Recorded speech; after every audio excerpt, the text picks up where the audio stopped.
So today we'll be reviewing a tournament game that I just played today against Joltage or Levi's Premier League. This is actually my first tournament game ever in Smogon, and previously I've only ever played in server tournaments, and so this is the first real tournament I've been a part of.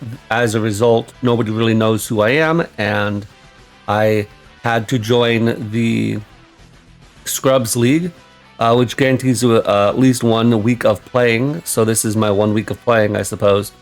But that's fine because I need to get more tournament experience anyway, and I'm not really the best player, so I wouldn't expect anybody to think to pick me up as a high value option for a league.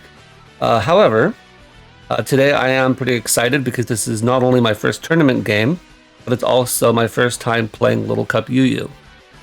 So we haven't had Little Cup UU on this channel yet, mostly because Little Cup is already hard to find games for, and you're never going to find UU games on the ladder. But I think that this is pretty exciting to be able to play a tier that is really hard to find games for, but if you're in a tournament, hey, you just find a couple people to practice with, and then you play the main game. So that's sort of fun. Now, one problem with Little Cup UU at the moment is that it's really dominated by setup spam, and as you can see, both me and my opponent have brought Impidimp or dual screen support, as well as a bunch of Pokemon that just love to set up. Cetoddle is a Pokemon that probably should get banned from this tier because it's already scary enough in Little Cup OU, and we of course know that it shell smashes up, usually runs Terra Dark with Crunch for the strong jaw boost. And then Axew is an interesting Pokemon because in OU, Axew is sort of a low tier meme, but in UU it's actually a pretty good threat. And Larvitar apparently has been rising up quite a bit in usage recently, as it's actually been shown to be a really scary Dragon Dance sweeper in its own merits. Now, if you notice, my team has a couple of extra Pokemon. We've got that you don't normally see. You got the Roly-Poly on the left. Roly-Poly adds hazard support and is sort of bulky against like flying types, so Swablu is a pretty good defogger in this tier, but I got Rock Blast for that.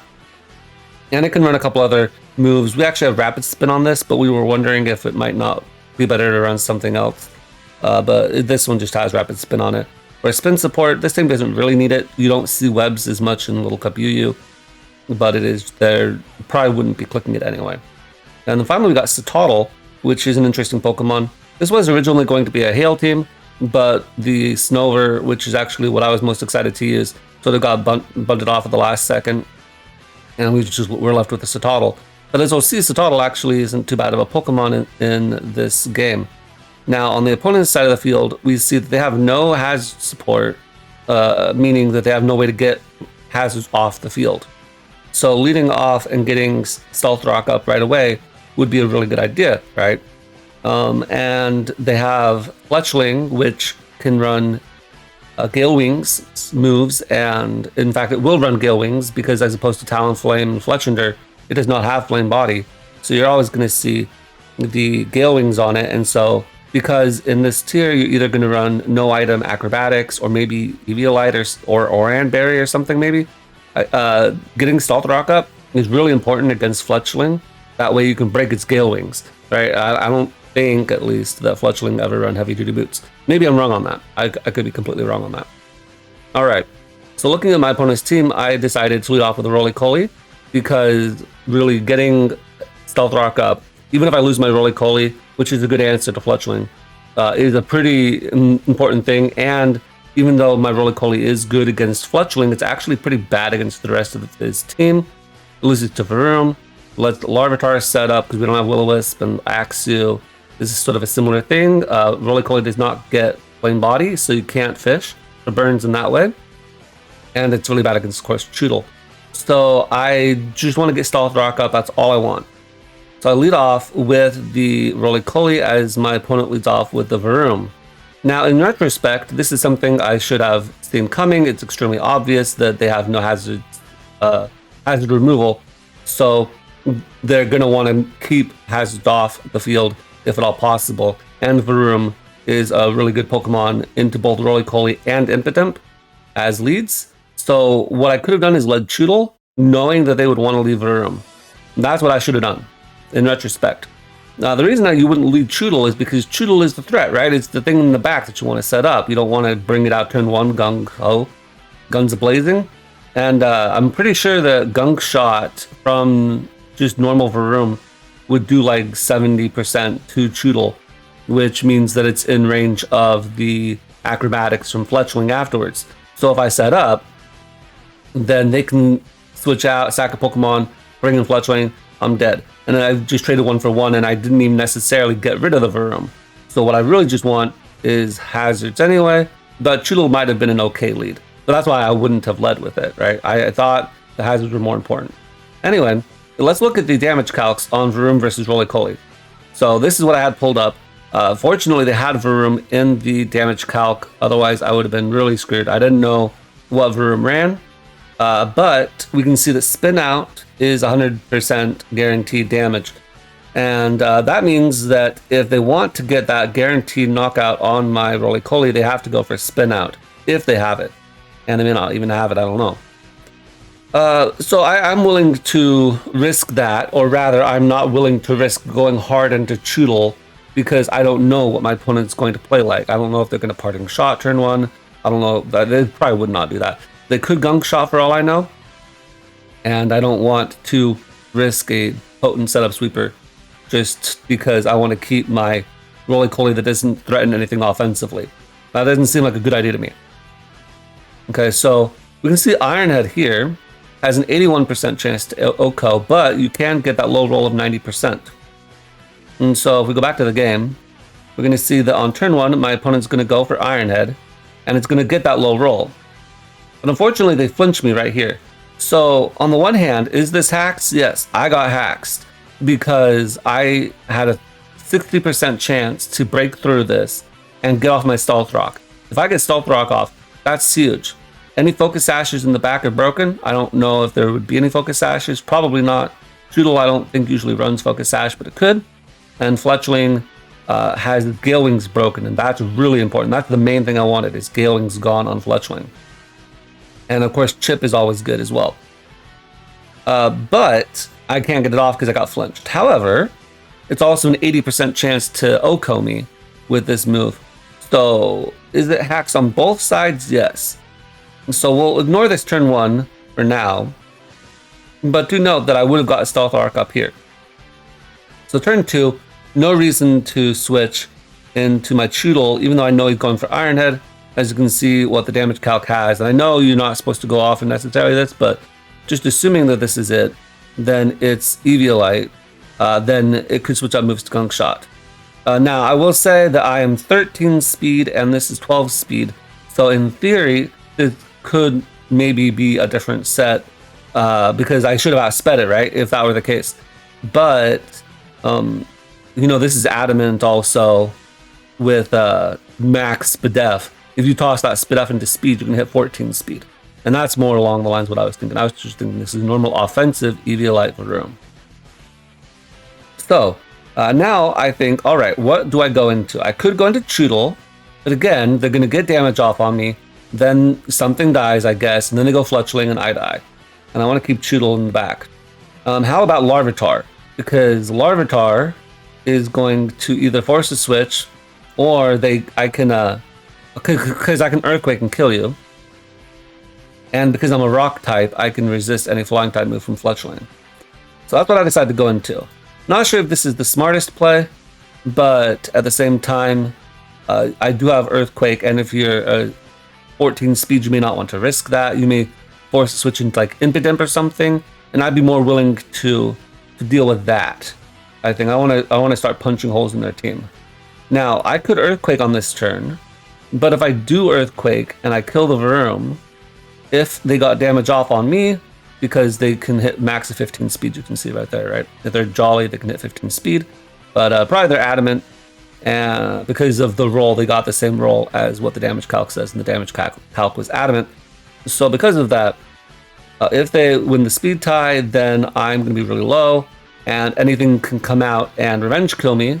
But even scarier than revenge killing me, we've got Dragon Dance, Show Smash, And what I don't want, first and foremost, I don't want them to be able to set up on me. And +0 Larvitar is going to allow Pokemon to set up. So I probably will not speed this turn. But even if I do, I mean, I guess if I do outspeed, then I guess I could have Dragon Danced alongside them. But I thought it was more prudent to go for Dragon Dance here, so I would remain a threat in the back. So that's what I go for here. But then, as it turns out, apparently Lead Varoom in this tier runs Choice Scarf, which I was not aware of. So my assumption that this was Eviolite is mistaken. It is Choice Scarf. Now this tells me something completely different. And I've actually wasted 2 Pokemon for absolutely no reason. I mean, turn 1, I should have gotten Stealth Rock up, but I was also if they didn't get the roll. Right? It's only if they got the low roll. So we'll call turn 1 to 2 a wash. This one here, though, I should have just killed it. But I will say that if I had killed it, I would have been at 19%. Then where do I go from there? I've got to remain a threat to whatever's in the back, because if I allow anything to set up in the back, I'm in major trouble. And a 10% Larvitar is not really the most potent threat against Cetoddle coming out, Shell Smashing up, and being faster than me. I can't OHKO it. Against Axew coming out and Dragon Dancing or Swords Dancing or even Trailblazing on me, I can't OHKO that. So I really wanted to make sure I did not allow the setup in the back.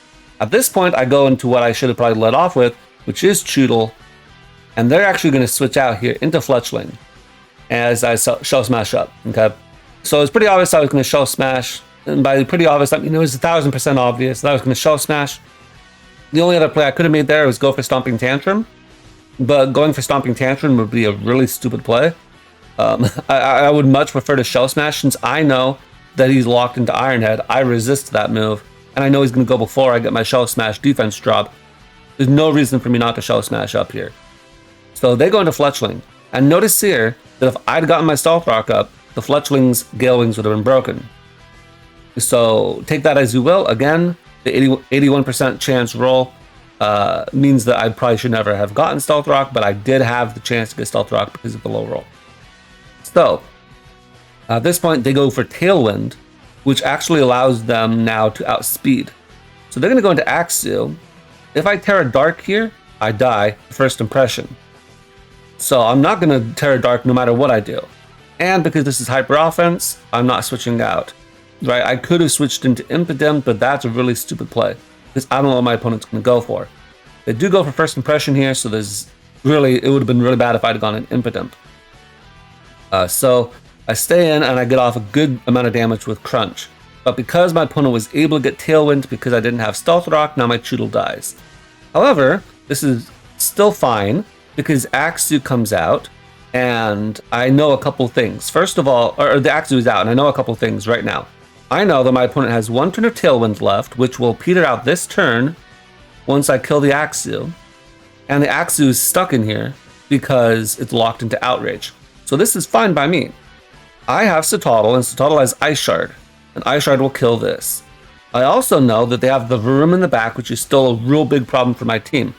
But I know it's Choice Scarfed, and it has Iron Head. So I go Cetoddle, what is it going to want to do? It's going to want to come out, it's going to resist Ice Shard, it's going to want to Iron Head me. And I'm Terra Water. So I could have gone into Impidimp, but that would have freed it from Outrage, and I think that's a pretty bad idea. And got up Screens, and also this can carry Brick Break and whatever. I don't think Screens is the option.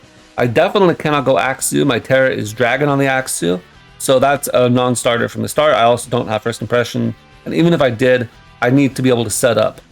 So I think Cetoddle is the correct play, and that's what I go into. Cetoddle here can just Ice Shard. Don't want to take unnecessary chip, because I need to Belly Drum up. And Varoom does come out and get baited. So we go for Iron Head. Fortunately, this time they do not flinch me, and I can Belly Drum.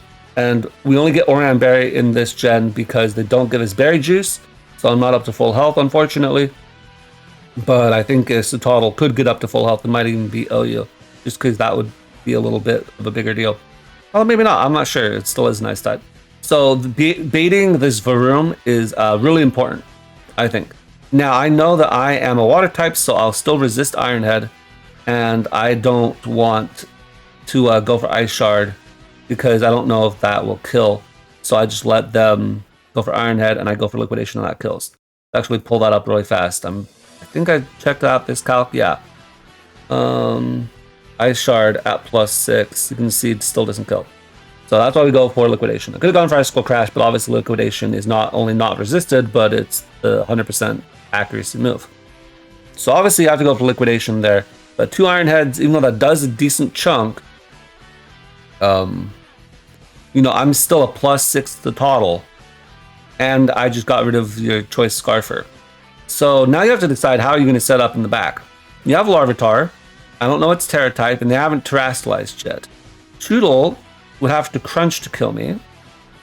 And Impidimp is an interesting Pokemon, because now it's a speed tie, potentially, right? I'm 15 speed. You could also be 15 speed. I don't know. If I go for Ice Shard, it could be a speed tie with whatever prankster move you go for, be it Thunderwave, or be it Reflect, or whatnot. And so I have to go for Ice Shard because I don't want them to get up a screen, and I don't want them to Thunderwave me, or whatever.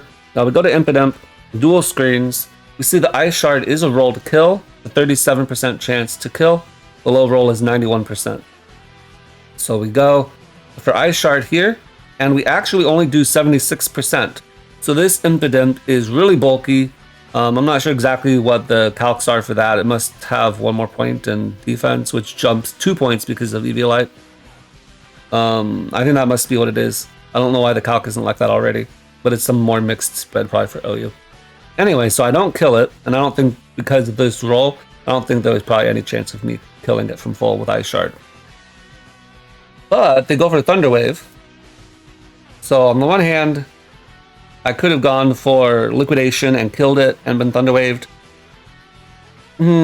So I'm not sure what the correct play was there. But if they were the spread that was in the calc, I still think going for Ice Shard probably was the better option, because I could have avoided a screen, or I could have avoided the Thunderwave if I had gotten that roll. Here I decide I don't want to go for Ice Shard again, because at this point, if they sack the Impidimp, my HP is already so low that they're going to kill me with whatever they go out into, right? If I have Ice Shard, I can go before Larvitar, I can go before Cetoddle, no matter what. Despite my paralysis, unless I get full paralyzed. Now, so the lack of HP doesn't matter whether it's a little bit of HP lost or a lot of HP lost.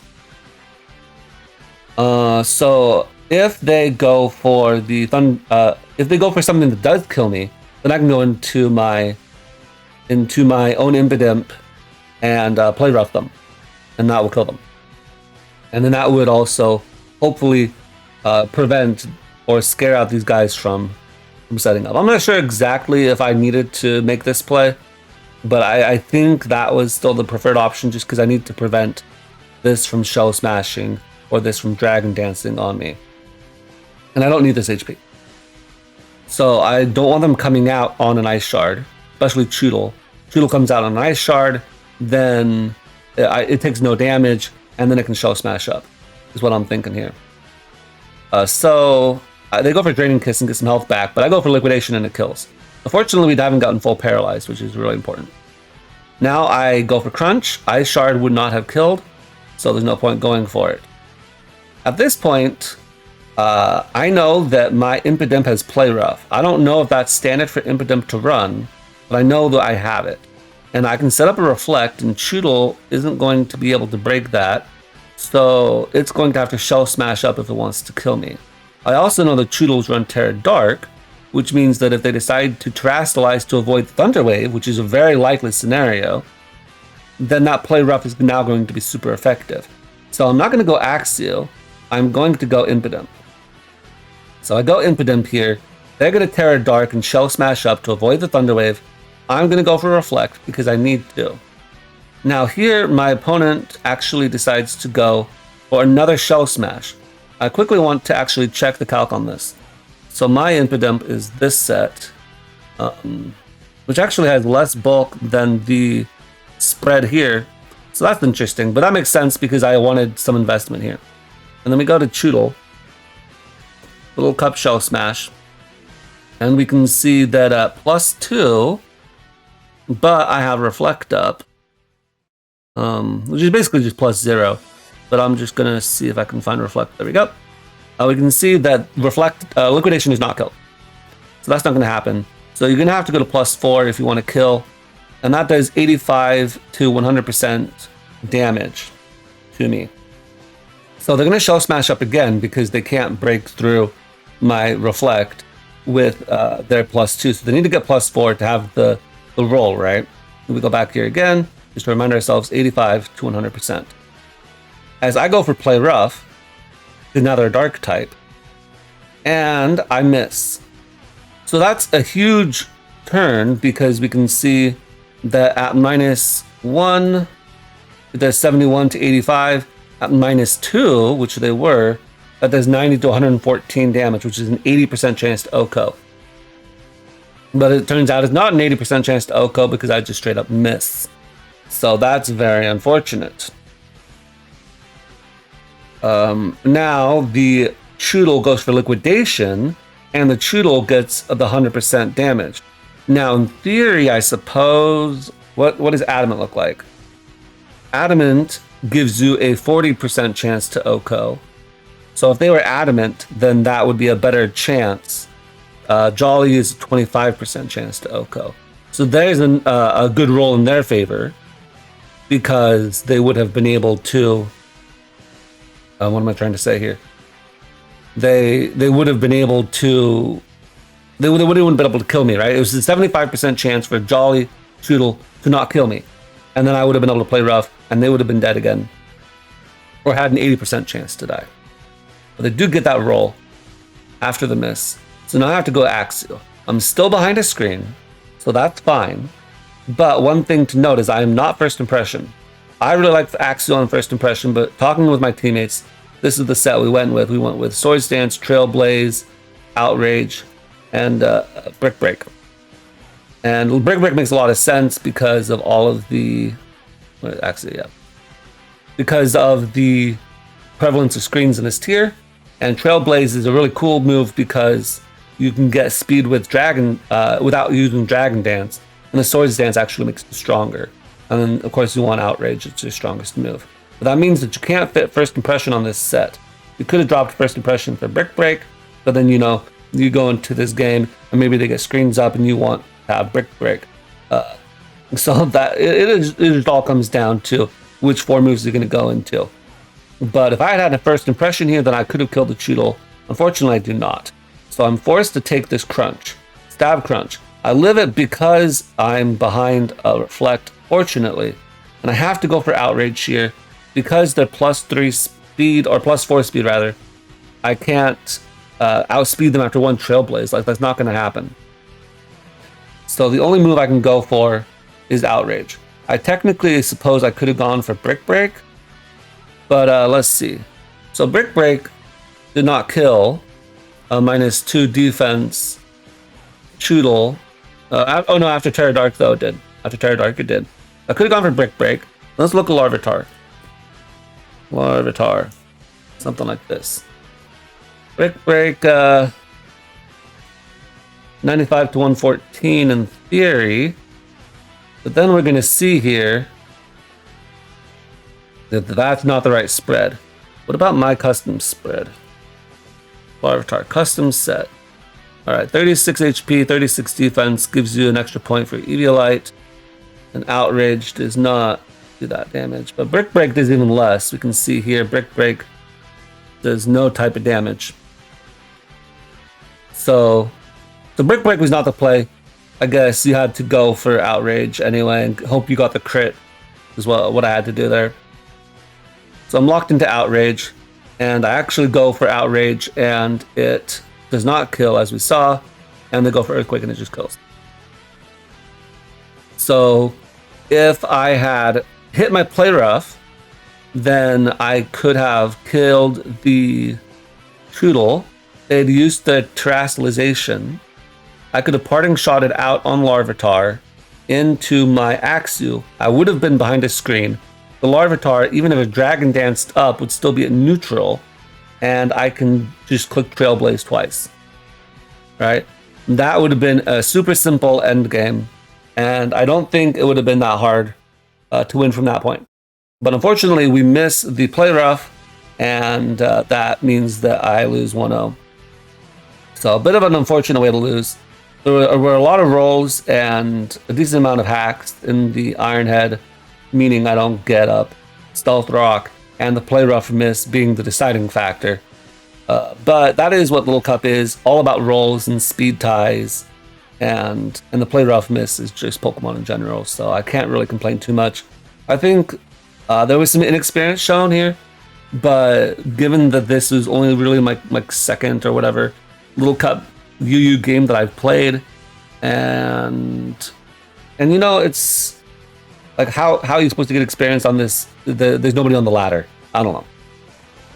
I think I did an okay showing. I think going into this, my main concern was I don't want to get swept by Cetoddle or by Larvitar. I don't want to let my opponent set up, because if my opponent just sets up and 5-0s or 6-0s me, that's going to be really embarrassing. And I think my game plan to that end really did show, right? I sacked my Larvitar for no good reason, but Dragon Dancing Up did show that I was trying to prevent setup in the back. My Cetoddle, I took the Draining Kiss, which I don't really think that mattered too much. Maybe it did, but I don't think it did. And that one also, why did I do that? Because I didn't want them double switching and letting something set up for free. Not about that. So that was how my game plan was, and I think I executed it to the point where they didn't really get anything set up. Their Larvitar didn't get set up.